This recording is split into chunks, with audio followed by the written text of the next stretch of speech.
সরাসরি যদি বলি একটা ট্রান্সফরমার ট্রান্স রেশিও বের করো তখন তো তোমাদের কনফিউশন হওয়ার কথা না। এক নাম্বার এক্সপেরিমেন্ট করবা। সবচেয়ে বড় কথা পাঁচটা এক্সপেরিমেন্টাল সেটআপটা একদম মাথার মধ্যে নিয়ে ফেলতে হবে, এই পাঁচটা থেকেই আসে। তো এক নম্বরের কোশ্চেনের ক্ষেত্রে ঘুরে যদি আসে এটা কোশ্চেন আসতে পারে যে আমাদের একটু ভোল্ট 110 ছিল 220 আমার দরকার, বা 220 আছে 110 দরকার, এমন একটা সিস্টেম সেটআপ নিয়ে আসি, সিস্টেম নিয়ে আসি।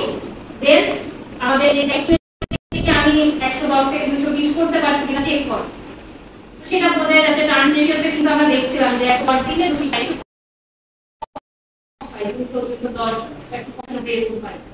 তো এটা হচ্ছে এক নাম্বার। যখনই ভোল্টেজ আপ ডাউনের ব্যাপার থাকবে তখন পুরো ট্রান্সফরমার চয়েস করতে হবে। সেকেন্ড এক্সপেরিমেন্টটাতে আমরা চয়েস করছিলাম, কাট করছিলাম সেকেন্ড দিন আমরা দুইটা এক্সপেরিমেন্ট করছিলাম, দুইটা আলাদা আলাদা এক্সপেরিমেন্ট। একটা হচ্ছে ইন্ডাকশন মোটর ছিল, তার ক্যারেক্টারিস্টিক্স কার্ভ দেখছি, স্কোয়ার কেজ ইন্ডাকশন মোটরের ক্যারেক্টারিস্টিক্স লোড ক্যারেক্টারিস্টিক্স কার্ভ আমরা দেখছি।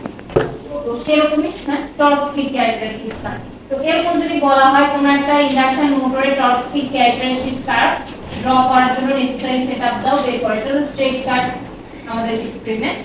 তারপরে আমরা বলতে পারি যে লোড বাড়ালে যে স্পিড কমে এটা শো করো। স্কোয়ার ইন্ডাকশন মোটর উল্লেখ করলাম অথবা উল্লেখ করলাম না, বললাম যে একটা মেশিনের জন্য মেকানিক্যাল পাওয়ার দেয় এমন একটা মেশিনের জন্য বের করো। তো এই যে ইন্ডাকশন মোটর এইটা ছাড়াও তোমরা মোটরের আরেকটা এক্সপেরিমেন্ট করো। তো ওই জায়গাটাতে আমাদের একটু কনফিউশন আসতে পারে যে আমি যে speed torque speed characteristics curve বের করব, অথবা লোড বাড়ালে যে স্পিড কমে এই ক্যারেক্টারিস্টিক্স বের করব, অথবা বলতেছে যে একটা মেকানিক্যাল সিস্টেম আছে তার মেকানিক্যাল পাওয়ার আমাদেরকে ডেলিভার করতেছে একজন আছে, তার কিছু একটা আমি বের করতে বলছি। এখান থেকে তাহলে মেকানিক এই ক্লুগুলো থেকে কাকে আমি চয়েস করব, কোন মোটরটাকে চয়েস করব। টর্ক স্পিড যেহেতু তোমরা 3 ফেজ ইন্ডাকশন মোটরের ক্ষেত্রে করছো, তো টর্ক স্পিড যদি আমি টু দা পয়েন্ট বলে দেই আমি ওই এক্সপেরিমেন্টটাই নিয়ে করব। যদি আমি বলি যে স্পিড বাড়লে আমাদের টর্ক কমে এটা শো করো, তাহলে টু দা পয়েন্ট ওই 3 ফেজ ইন্ডাকশন মোটরটাকেই নিয়ে করব। আর যদি এমন কিছু বলি যে মেকানিক্যাল পাওয়ার রিলেটেড, যে মেকানিক্যাল পাওয়ার ডেলিভার করে এমন একটা মেশিন আছে, তখন আমার কাছে যে দুইটা মোটর আছে ওই দুইটা মোটরের এক্সপেরিমেন্টগুলোর একটা হবে। কিভাবে আমি চিনব যে কোন এক্সপেরিমেন্টটা হবে? টর্ক স্পিডটা হতে পারে অথবা মোটরের যে স্পিড কন্ট্রোল সেটা হতে পারে, যেটা তোমরা গত ক্লাসে পড়ছো মোটরের স্পিড কন্ট্রোল। তো সেখান থেকে বুঝতে পারবা যে মেশিনটাতে মোটরটাতে কি 3 ফেজ পাওয়ার সাপ্লাই দেওয়া হচ্ছে, এরকম কিছু ক্লু থাকবে, ক্লুগুলো একটু আইডেন্টিফাই যেন করতে পারো সেজন্য বলে দিচ্ছি। 3 ফেজ পাওয়ার সাপ্লাই দেওয়া হচ্ছে মোটরে, তাহলে 3 ফেজ ইন্ডাকশন মোটরের এক্সপেরিমেন্ট করতে হবে। আর কোনো ক্লুর দিকে তখন তাকানোর দরকার নেই, মোটর আইডেন্টিফাই করলা, দেন তুমি কোন মোটরটা আইডেন্টিফাই করলা বুঝবা যে এক্সপেরিমেন্ট একটাই এটা করছি ওটাই আমি দিচ্ছি, ঠিক আছে।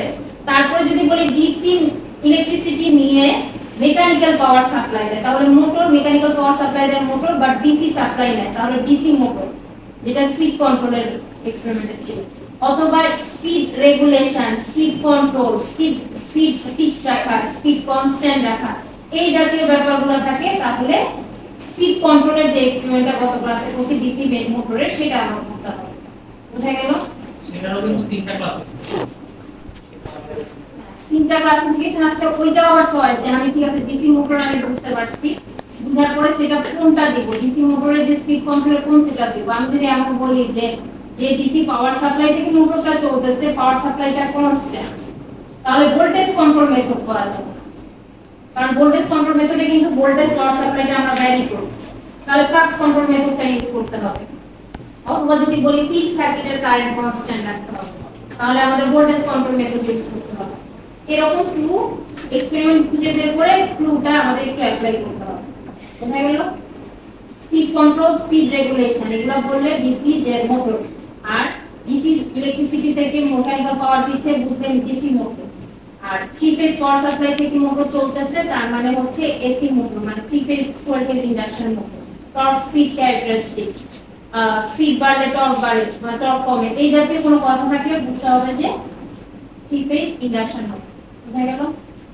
আরেকটা এক্সপেরিমেন্ট আমরা করছি সিনক্রোনাস জেনারেটরের ভোল্টেজ রেগুলেশন, এটা হচ্ছে ভোল্টেজ রেগুলেশন। স্পিড রেগুলেশন কিন্তু একটা কথা বলছি, সেটা হচ্ছে ডিসি মোটরের স্পিড কনস্ট্যান্ট রাখা। ভোল্টেজ রেগুলেশন যখন কথাটা থাকবে leading load, lagging load, unity power factor load, inductive load, capacitive load, resistive load, এরকম কথাগুলো যখন থাকবে তখন আন্দাজ করা যাবে যে আমাদের সিঙ্ক্রোনাস জেনারেটর রিলেটেড কিছু বলা হচ্ছে, কারণ এক্সপেরিমেন্টে এই কাজটা আমরা করছি।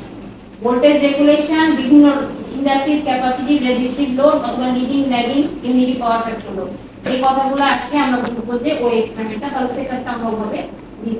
কোশ্চেনটা আরো অনেক কিছু থাকবে, কিন্তু তোমরা যেন ভুলাই না থাকো কোন এক্সপেরিমেন্টটা করবে, সেটার জন্য কিছু ক্লু দিয়ে দেব। বলো তো লিডিং পাওয়ার কোন লোড, ইন্ডাকটিভ, ক্যাপাসিটিভ না রেজিস্টিভ? আচ্ছা, ল্যাগিং পাওয়ার কোন? Unity power resistive. আচ্ছা, এটা গেল ভোল্টেজ রেগুলেশন, অথবা আমি যদি বলি আমাদেরকে এসি ইলেকট্রিসিটি সাপ্লাই দেয়, তার মানে জেনারেটর। আজকে আমরা একটা জেনারেটরে কাজ করছি, ইলেকট্রিসিটি সাপ্লাই দিচ্ছে, তার মানে জেনারেটর। আজকে আমরা একটা জেনারেটরে কাজ করছি, বাট সে আমাদের কিন্তু DC generator, DC power supply দিচ্ছে। আর এসি পাওয়ার সাপ্লাই যেহেতু বলতেছে, তার মানে সিঙ্ক্রোনাস জেনারেটর রিলেটেড কোনো এক্সপেরিমেন্ট। আবার ওসিসি কার্ভ বের করো, এমন একটা ডিসি ইলেকট্রিক্যাল পাওয়ার সাপ্লাই দিচ্ছে, তার ভোল্টেজ ফ্লাক্সে রিলেশনশিপ বের করো। এটা আজকে আমরা ভোল্টেজ ফ্লাক্স রিলেশনশিপ বের করছি, ডিসি জেনারেটর আমাদের ডিসি সাপ্লাই দিচ্ছে। তারপর আর তোমাদের কোনো কোশ্চেন থাকলে আরেকটা 30 মার্কের রিটেন হবে ওই দিন। 30 মার্কের রিটেনের সিলেবাস কিন্তু ফার্স্ট এক্সপেরিমেন্ট যা যা বলা হচ্ছে ক্লাসে, ম্যানুয়ালের রিপোর্টে যা যা आंसर আছে, থিওরি থেকে কোনো কোশ্চেন থাকবে না। আমরা যা এডিশনাল কিছু বলছি ওই রিলেটেড থাকবে, ঠিক আছে? শর্ট आंसर থাকতে পারে, শর্ট आंसरই মোস্টলি থাকে, আর এমসিকিউ থাকলেও থাকতে পারে, নাও থাকতে পারে। 30 মার্কসের একটা রিটেন প্লাস 25 মার্কসের সেটআপ, দ্যাট মিন্স 55 মার্কসের एग्जाम তোমাদের ওই দিন, 45 অলরেডি আমরা মার্কিং করে ফেলছি, ঠিক আছে? অ্যাটেন্ডেন্স 10, টোটাল পারফরম্যান্স যা মার্ক করলাম আমরা এতদিন 20, আর 15 হচ্ছে তোমাদের ল্যাব রিপোর্ট, একটা মনে বাকি আছে যেটা আগামী দিন নিয়ে আসবে পরীক্ষার সময়, ঠিক আছে? আর আর কোন কোশ্চেন থাকলে করতে পারো, নাহলে আমরা এখন তোমাদেরকে প্র্যাকটিসের টাইম দিয়ে আমরা থাকবো না। স্যার গ্রাফটা হ্যাঁ, একেবারে গ্রাফটি তোমার ইয়া পার্ট না। গ্রাফ বলতে হচ্ছে গ্রাফ পেপারে অ্যাটাচ করানো, গ্রাফে ফ্রিহ্যান্ড ড্রয়িং। আর কোনো কিছু একটু ভালো করে বলে এসো, খুঁটিনাটি অনেক কিছু আছে। যেমন জেনারেটর মোটর কোন মেশিন আসলে পাওয়ার হিসেবে কি, মানে তার ইনপুট হিসেবে কি নেয়, আর ম্যাডাম তো বললেই যে মোটর হইলে সে আউটপুটে দেয় হচ্ছে কি, বাট ইনপুট টাইম হচ্ছে আবার এটা কোন টাইপের, যদি ম্যাডাম বলো 3 ফেজ বললে ইন্ডাকশন মোটর, আবার ডিসি বললে হচ্ছে। তারপর হচ্ছে আমরা জেনারেটর আমরা দুইটা ক্যাটাগরি করছি, ডিসি ও করছি, সিনক্রোনাস ও করছি। কোনটা কি, যেমন জেনারেটর ইনপুট হিসেবে কি নেয়, আউটপুট হিসেবে যা দেয়, কোন টাইপের কি, এটা ঠিক থাকে, কোনটা ঠিক থাকে।